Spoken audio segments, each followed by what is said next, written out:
असा आनंद आहे। स्वामी विवेकानंद तेजातून तेजाकडे हे पुस्तक मी निवडलेलं आहे आणि या पुस्तकाचे लेखक आहेत प्रवीण दवणे। प्रवीण दवणे सर हे एक लेखक, व्याख्याते, प्राध्यापक, कवी, गीतकार आणि उत्कृष्ट असे व्यक्तिमत्व लाभलेले आहेत, हे आपणा सर्वांना माहित असेल। आणि त्यांनी हे पुस्तक लिहिण्यामागे त्यांचं कारण सांगितलेलं आहे की स्वामी विवेकानंद यांच्या विचारांची आवश्यकता स्वातंत्र्यापूर्वीच्या काळामध्ये जशी समाजाला होती, म्हणजे त्या काळात समाजाला एक प्रकारची ग्लानी आली होती आणि त्या ग्लानीतून बाहेर काढण्याचं काम स्वामी विवेकानंदांच्या प्रेरक विचारांनी केलं। त्याच प्रकारचं आज सुद्धा वातावरण आपल्या देशामध्ये आहे, किंबहुना त्यापेक्षा थोडंसं जास्त आंतरिक दौर्बल्य आलेलं आहे आणि यातून सावरण्यासाठी तरुण, शिक्षक, पालक आणि सुजाण नागरिक या सर्वांना स्वामी विवेकानंदांचे विचार खरंच खूप प्रेरणादायी ठरतील। आणि त्यामुळेच प्रवीण दवणे सर असं म्हणतात की विवेकानंदांचं चरित्र पुन्हा नव्या शब्दात लिहिण्याची मला आवश्यकता वाटली नाही, त्यामुळे मी काय केले, त्यांचे विचार, त्यांच्या जीवनातील प्रसंग आणि घटना यांचं सारांश रूपाने या पुस्तकाच्या माध्यमातून त्यांनी मांडण्याचा प्रयत्न केलेला आहे। आणि आपण पाहू शकता पुस्तकाच्या मुखपृष्ठावर स्वामी विवेकानंदांची तेजस्वी प्रतिमा दिसत आहे। त्यांचं जर नाव सुद्धा उच्चारलं आपण तर आपल्या मनामध्ये स्फूर्ती आणि चैतन्य असं फुलून येतं आणि काहीतरी सकारात्मक असं आपल्या मनामध्ये वाटत राहतं। आणि पुस्तकाच्या मलपृष्ठावर विवेकानंदांची प्रतिमा आहे उभी भगव्या वेशामध्ये आणि त्याच्या खाली लिहिलेले शब्द आहेत, निस्पृहता, राष्ट्रभक्ती, त्याग, कृतज्ञता, सकारात्मक विज्ञाननिष्ठा, स्वाभाविक बंधुता ही जीवनमूल्ये हरवलेल्या या तुफानात ठामपणे जीवनाचा उद्देश सांगू शकेल असा एकच उद्गार म्हणजे स्वामी विवेकानंद। स्वामी विवेकानंदांच्या ओजस्वी विचारांचे वर्तमानातील निर्विवाद महत्त्व सांगत राष्ट्राला उज्ज्वल यशाचे पूर्वक्षितीज देणारा हा प्रामाणिक प्रयत्न युवक, शिक्षक, पालक आणि सकल समाजाला जीवनाचे प्रखर उद्दिष्ट देणाऱ्या, नवीन पिढीला प्रेरणादायी ठरणाऱ्या स्वामी विवेकानंद यांच्या विचारांचा हा साक्षेपी वेध। तर स्वामी विवेकानंद यांचं जे चरित्र आपण पाहतो, जानेवारी 1863 रोजी, आणि त्यांच्या आईचं नाव होतं भुवनेश्वरी देवी आणि त्यांच्या आई ह्या खूप धार्मिक वृत्तीच्या होत्या आणि मृदू आणि असं मितभाषी असं संवाद त्या साधण्याची कला त्यांच्यामध्ये होती आईमध्ये। आणि वडील विश्वनाथ दत्त हे व्यवसायाने वकील होते आणि त्यांच्यामध्ये सुद्धा वकील असल्यामुळे चातुर्य, प्रामाणिकपणा, त्याच्यानंतर युक्तिवाद साधण्याची कला अशा प्रकारचे गुण वडिलांमध्ये सुद्धा होते। आणि मग त्यांच्या पोटी हे जे नरेंद्र यांचा जन्म झाला, भेटेल का, आणि ही ओढ त्यांच्या मनामध्ये वाढतच होती। आई आणि वडिलांनी ओळखलं की ह्या मुलामध्ये काहीतरी वेगळं आहे। कशामुळं? कारण घरी चरित्र ग्रंथांचं वाचन सुरू असायचं, वेगवेगळे पुस्तकं वाचणं सुरू असायचे आणि त्यांच्या वडिलांना पण अशी आवड होती की शाळेच्या अभ्यासाची पुस्तकं सोडून, क्रमिक पुस्तकं सोडून इतर अवांतर वाचनाची पुस्तकं ते त्याही काळामध्ये नरेंद्रला उपलब्ध करून द्यायचे। आणि याचा परिणाम म्हणजे असा झाला की नरेंद्रला वाचनाची आवड निर्माण झाली आणि घरी चरित्र ग्रंथ जेव्हा ऐकायचा तो तेव्हा तो ध्यानस्थ बसायचा, म्हणजे एकाग्र व्हायचा। एवढा खोडकर आणि एवढा म्हणजे खोड्या करणारा बालक हे चरित्र ग्रंथ वाचताना एवढा शांत कसा बसू शकतो, म्हणजे याच्यामध्ये नक्की एकाग्रता आहे आणि काहीतरी वेगळं करणार आहे, हे त्याची लहानपणीच खुणा दिसत होत्या। वडिलांकडे एक ग्रंथालय होतं आणि त्या ग्रंथालयामध्ये वेगवेगळे साहित्यिक, विचारवंत हे यायचे आणि त्यांची चर्चासत्रे व्हायची आणि वडील आवर्जून छोट्या नरेंद्रला तिथे उपस्थित ठेवायचे। मग ह्या मोठ्या माणसांना पहिल्यांदा त्याची उपस्थिती खटकू लागली, त्यांना वाटू लागलं हा छोटा बालक या मोठ्या माणसांमध्ये काय करत। परंतु जेव्हा आपलं म्हणणं पटवून देण्यासाठी नरेंद्र हा संवाद साधू लागला, वेगवेगळे संदर्भ दाखले देऊ लागला आणि आपले म्हणणे पटवून देऊ लागला आणि त्याचा तो युक्तिवाद आणि त्याची ती प्रखर बुद्धिमत्ता पाहून सगळेजण अवाक झाले आणि मग त्यांना कळालं की हा काहीतरी और आहे, इतरांसारखा बालक हा नाहीये। 14 वर्षाचा नरेंद्र अनेक पुस्तकं वाचायचा आणि त्यानंतर मग नरेंद्र जेव्हा 18 वर्षाचा झाला तेव्हा तो कॉलेजमध्ये जायला सुरुवात केली त्याने आणि कॉलेजला गेल्यावर सुद्धा तिथे प्राध्यापकांमध्ये विलक्षण प्रिय असा विद्यार्थी बनला। कशामुळे? कारण प्राध्यापकांना निर्भीडपणे सडेतोडपणे प्रश्न विचारण्याचं धाडस फक्त नरेंद्रमध्ये होतं. इतर विद्यार्थी जेव्हा घाबरायचे तेव्हा नरेंद्र बिनधास्तपणे प्रश्न विचारून टाकायचे. आपल्या मनाचं समाधान जोपर्यंत होत नाही तोपर्यंत तर्कवितर्क आणि संवाद त्याचा सुरू असायचा. मग ह्या गोष्टी असल्यामुळे प्राध्यापकांना काय झालं की आपणही अभ्यास केल्याशिवाय या तासाला थांबायचं नाही, कारण या तासामध्ये एवढा प्रचंड बुद्धिमत्तेचा बालक आहे आणि त्याच्या प्रश्नांना आपण कमी पडणार नाहीत, यासाठी ते सुद्धा अभ्यासपूर्वकच त्या वर्गाला उपस्थित राहायचे. क्षणी रामकृष्ण त्यांना म्हणाले की तू इतर मुलांपेक्षा इतर शिष्यांपेक्षा वेगळा आहेस, तुझ्या हातून काहीतरी मोठं कार्य होणार आहे आणि तू एक विशाल समुद्र आहेस. मग ह्यांना वाटलं की माझी आणि यांची भेटच किती वेळा झाली. पहिल्याच भेटीमध्ये, अगोदर तर देवीच्या गायनाच्या वेळेस भेट झाली होती, आता ही दुसरी भेट. याच भेटीमध्ये माझ्याविषयी एवढं सारं कसं बोलू शकतात, इतकं भरभरून कसं हा माणूस बोलू शकतो, म्हणजे नक्कीच काहीतरी वेगळं आहे. आणि या नरेंद्रला शंका यायला लागली त्यांच्याविषयीच. मग त्यांनी शहानिशा करायचं ठरवलं की यांचा दुसऱ्या शिष्यांशी कसा संवाद आहे, आश्रमात येणाऱ्या जाणाऱ्यांशी हे कसे काय बोलतात, कसे वागतात. आणि मग त्यांना बऱ्याच दिवसानंतर लक्षात आलं की खरंच हाच माणूस आहे जो मला ईश्वरापर्यंत नेऊ शकेल. आणि त्यांना सुद्धा सडेतोड प्रश्न विचारला की तुम्ही ईश्वराला पाहिले आहे का.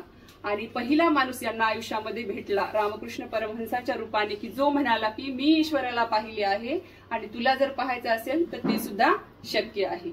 आणि मग त्यांच्या सेवेमध्ये हे त्या आश्रमात राहू लागले आणि तिथं मग गुरूंचा उपदेश घेणं, योग आणि ध्यानधारणा करणं, योगाची आणि ध्यानधारणेची त्यांची लहानपणापासूनची सवय होती. आणि त्याचा परिणाम असा झाला की यांची एकाग्रता खूप तीव्र होती, एकाग्र मन होतं यांचं. आणि त्याच्यामुळे थोड्याच दिवसामध्ये या गुरूंचे हे आवडते शिष्य बनले आणि गुरु शिष्य संवाद सुरू झाला. मग या दोघांचं एवढं नातं दृढ झालं की ये हृदय ते हृदय, म्हणजे हे काय बोलले त्यांना कळणार आणि ते न बोलताच हे ते जाणून घेणार, एवढं यांचं नातं दृढ झालं. आणि मग रामकृष्ण परमहंस जेव्हा आजारी पडले तेव्हा स्वामी विवेकानंदांनी म्हणजे नरेंद्रनी खूप सेवा केली आणि त्यांचा जो संदेश आहे, त्यांचं जे तत्वज्ञान आहे ते संपूर्ण भारतभर पसरवलं, जगामध्ये सुद्धा प्रचार आणि प्रसार सुरू केला. आणि मग अमेरिकेमध्ये सर्वधर्म परिषद जेव्हा भरली होती तेव्हा त्या सर्वधर्म परिषदेला आपल्या भारताचं प्रतिनिधित्व करण्यासाठी नरेंद्र त्यांना म्हणजे विवेकानंद हे नाव दिलं होतं रामकृष्ण परमहंसांनी. तर विवेकानंद तिथं उपस्थित राहिले. भगव्या वेशातील एक संन्यासी इथं आलेला आहे हे पाहून तिथले लोक तोंडात बुट घालले. त्यांना वाटू लागलं हे काय आहे, काय बोलणार हा माणूस आता, ह्याचा वेश पहा. पण जेव्हा यांना संधी मिळाली तेव्हा पहिले जे शब्द होते यांचे sisters and brothers of America, हे शब्द ऐकताच तिथं जे उपस्थित समुदाय होता, जे लोक उपस्थित होते त्या सगळ्यांनी टाळ्यांचा अक्षरशः कडकडाट सुरू केला. लोकांनी यांना स्टँडिंग ओव्हेशन दिलं. आणि मग त्यांच्या लक्षात आलं की हे जे विचार आहेत, विश्वबंधुत्व, म्हणजे सारे एकाच आईचे लेकरं आहेत, सगळे समान आहेत, कोणीही उच्च नाही नीच नाही, सगळे सारखे आहेत, अशी विश्वबंधुत्वाची शिकवण त्यांनी जगाला दिली. अमेरिकेमध्ये भारताचं नाव मोठं करण्यामध्ये स्वामी विवेकानंदांचंच योगदान आहे आणि भारताला आध्यात्मिक गुरु म्हणून ते लाभलेले आहेत आणि भारताचं अध्यात्म जगामध्ये पसरवण्याचं काम स्वामी विवेकानंद यांनी केलेलं आहे. आणि तेव्हापासून त्यांना स्वामी विवेकानंद म्हणून ओळखले जाते. म्हणजे नरेंद्र ते स्वामी विवेकानंद हा प्रवास, नरेंद्र पासून स्वामी विवेकानंदांचा प्रवास हा केवळ नामकुटुंब पद्धतीचा ऱ्हास होऊन विभक्त कुटुंब पद्धती आणि विभक्तवरून अतिविभक्त होत आहे. अतिविभक्तवरून आता तर मात्र एकल कुटुंबे जास्त प्रमाणात वाढत आहेत. आणि या एकल कुटुंबात जी लेकरं असतात त्यांचा विकास कसा होणार आहे? मुलांचा आंतरिक विकास खूप महत्वाचा आहे. आंतरिक विकास, त्याच्यामध्ये असणाऱ्या भावनांचं समायोजन, भावनांची उत्कटता, ह्या गोष्टी कुठंच पाहिल्या जात नाहीत. आणि ह्या गोष्टी महत्वाच्या आहेत त्याच्या व्यक्तिमत्व वाढीसाठी, परंतु ह्या गोष्टींना इथं काही स्थान नाही. म्हणून तर ते असं म्हणतात की भारतामध्ये लोकसंख्या अमाप फुगत आहे, परंतु माणूसपणाला ओहोटी लागली. माणसांची संख्याच कमी होत आहे. माणसांमध्ये जी गुणवैशिष्ट्ये असतात, सहानुभूती, संवेदनशीलता, एकमेकांबद्दल प्रेम, इतरांचा द्वेष न करणे, त्या गोष्टी आपल्यामध्ये वाढत आहेत आणि त्याच्यामुळे माणसाची वाटचाल हळूहळू पशुत्वाकडे जात आहे. हे त्यांचे विचार एवढे म्हणजे आजच्या आपल्या विचार करणाऱ्या सर्व लोकांना खूप मार्गदर्शक आहेत. स्त्रियांची स्थिती देशामध्ये खूप महत्वाची आहे. जशा स्त्रिया असतील ती म्हणजे स्त्रियांची जशी स्थिती असेल त्यावरून देशाची प्रगती ओळखता येते. पण आता काय होत आहे, स्त्रियांच्या म्हणजे प्रगतीच्या नावाखाली भडक चित्रण, स्त्रियांचं बाहुलीकरण, ह्याच गोष्टी जास्त होत आहेत. त्याच्यामुळं प्रगती, तर बघा कुठं जात आहोत आपण. हे विचार स्वामी विवेकानंदांनी त्या काळामध्ये मांडले. खरंच या विचारांची समाजाला किती गरज आहे आज. आता इथं मुलं पण बसलेले आहेत, त्यांना खरंच याच्यातल्या बऱ्याच गोष्टी पटलेल्या असतील. आपलं असं म्हणणं नाही की सगळ्याच गोष्टी आपण कोणाच्या घ्याव्या, परंतु आपल्याला कोणत्या गोष्टी आवश्यक आहेत, कोणत्या गोष्टीच्या जोरावर आपण यश मिळवू शकतो, आपल्याला समाधानी जीवन जगता येईल आणि दुसऱ्यांसाठी देशासाठी सुद्धा काहीतरी करता येईल, या खरंच गोष्टी आपण घ्यायला हव्यात. बस तर थांबते मॅडम. आणि आज एक मिनिट, स्वामी विवेकानंदांच्या जयंतीच्या या शुभ मुहूर्तावर म्हणजे मला इथं बोलण्याची संधी ईश्वर ग्रंथालय आणि संवाद यांच्या संयुक्त विद्यमाने मिळाली त्याबद्दल, आणि इथं जमलेल्या सगळे जे आहेत त्या सर्वांनी माझं म्हणणं ऐकून घेतलं त्याबद्दल मी सर्वांची खरंच ऋणी आहे, आभारी आहे. धन्यवाद.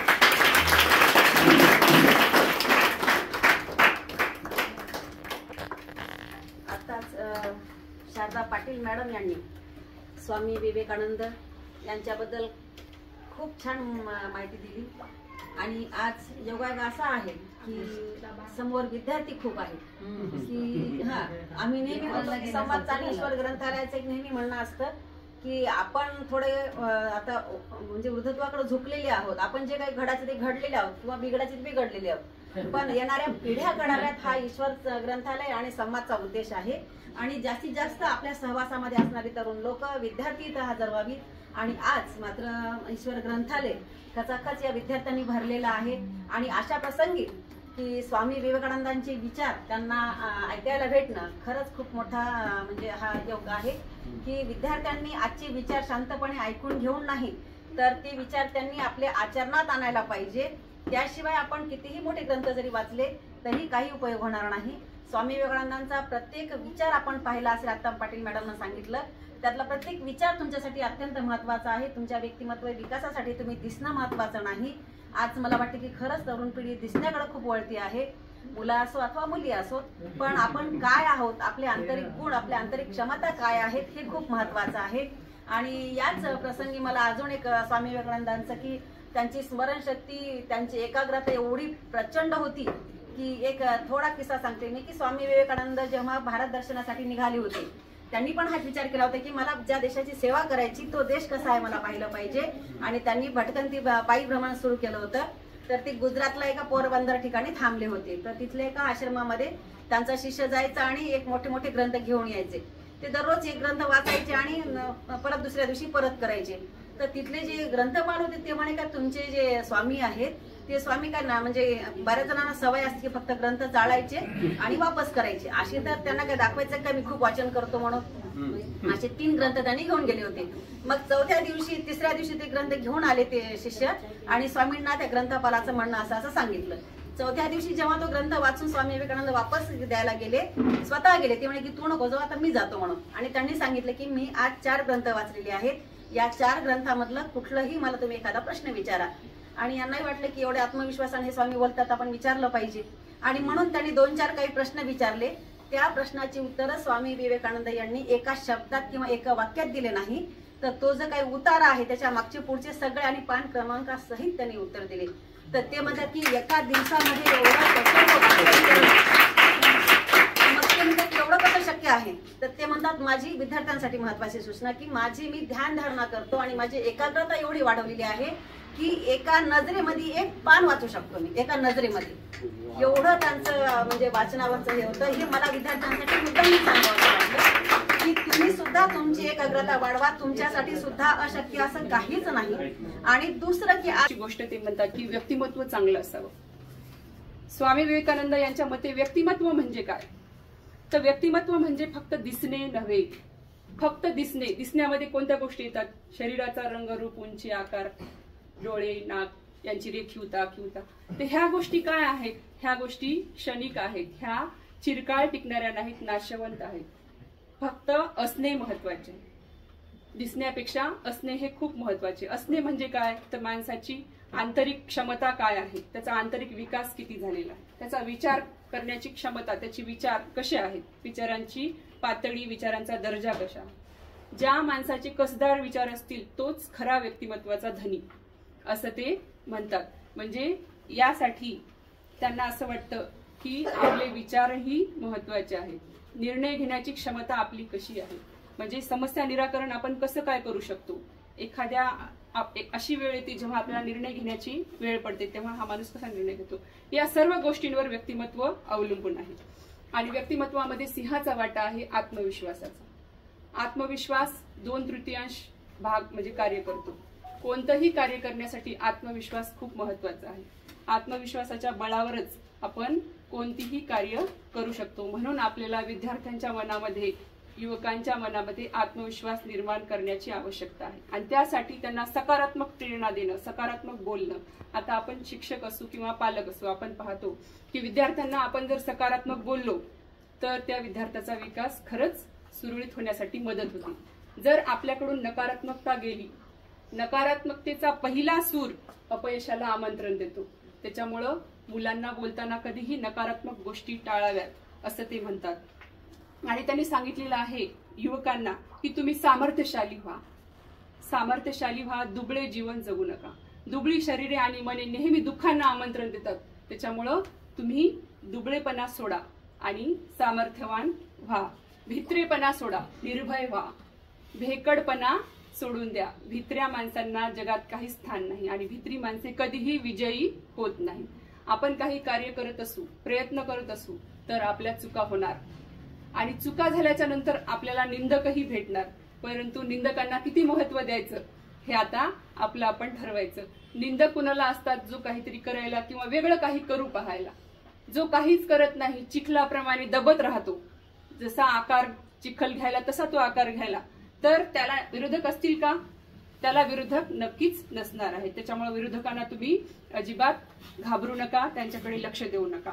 आणि आपलं ध्येय गाठताना जर आपल्याला अनेक संकट आली, अडचणी आली, त्यांचा सामना करा. संघर्ष खूप आवश्यक आहे. एखादी गोष्ट आपण ठरवली आणि ती जर करायची असेल तर आपल्याला सतत ध्यास हवा की मला ही गोष्ट करायची आहे. त्यासाठी स्वतःवर काम करण्यास ते म्हणतात की स्वतःला अशा सकारात्मक सूचना द्या की मी करू शकतो, माझ्याच्याने शक्य आहे आणि मी करणार आहे. आपण स्वतःला ज्या सूचना देऊ तसंच प्रतिबिंबित होत जातं. आपण स्वतःला समजा सामर्थ्यशाली समजलो तर आपण सामर्थ्य